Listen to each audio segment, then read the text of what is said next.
Okay, I hear a number of you didn't really like the notes that happened in class today, so I'm providing you with this notes video in case you need to look back through it.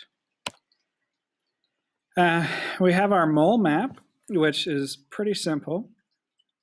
Basically, it helps to remind us what numbers to use to get from one piece of information to another.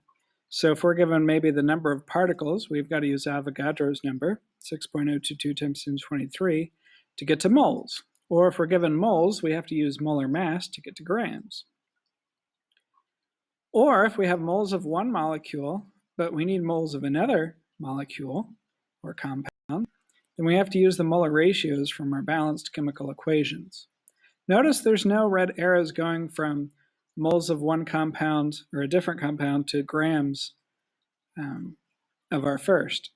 So if we're given grams for a problem, we have to go from grams to moles of this to moles of a different compound and then to grams of that different compound using our molar ratios and our molar mass.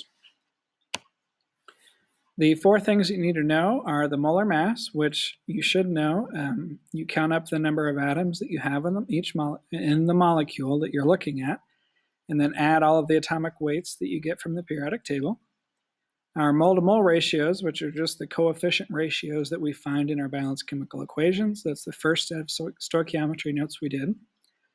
Our grams to moles, which is what we're about to learn about, using the molar mass. And then particles to moles, which we haven't quite done yet, but it's just a very simple step. You just multiply the moles by 6.022 times 10 to the 23 particles, and that's how many particles you'd have.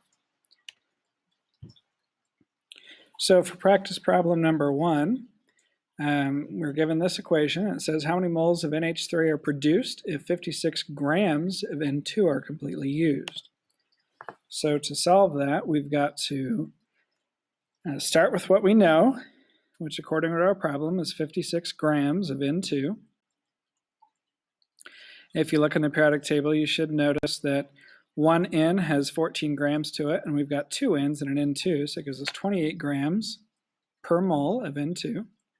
Our equation says there's 1 mole of N2 for every 2 moles of NH3, and if we do the math, 56 divided by 28 times 2 gives us 4 moles of NH3. You might want to slow that video down later to watch it. For practice problem number 2, we're given this equation, and it says how many moles of CH4 are used if 54 grams of H2O are produced. So we again write down what we know, 54 grams of H2O. Molar mass of H2O is 18 grams per mole because 1 O and 2 H's is 16 plus 2. We always put our unit on the bottom right, square next to it, 18 grams per mole.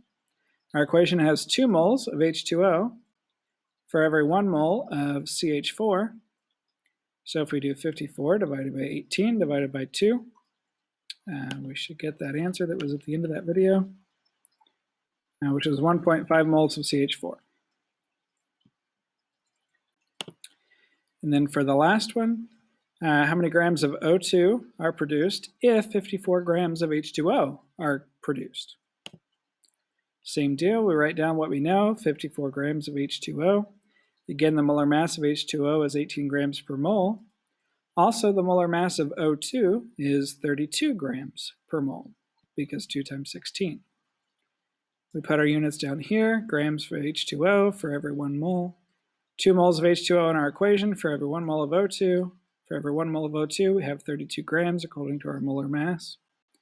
Then we have 54 times 32 divided by 18 divided by 2. And that gives us 48 grams of O2. If you have questions about this stuff, be sure to let me know. I'd be more than happy to help you. And that is all.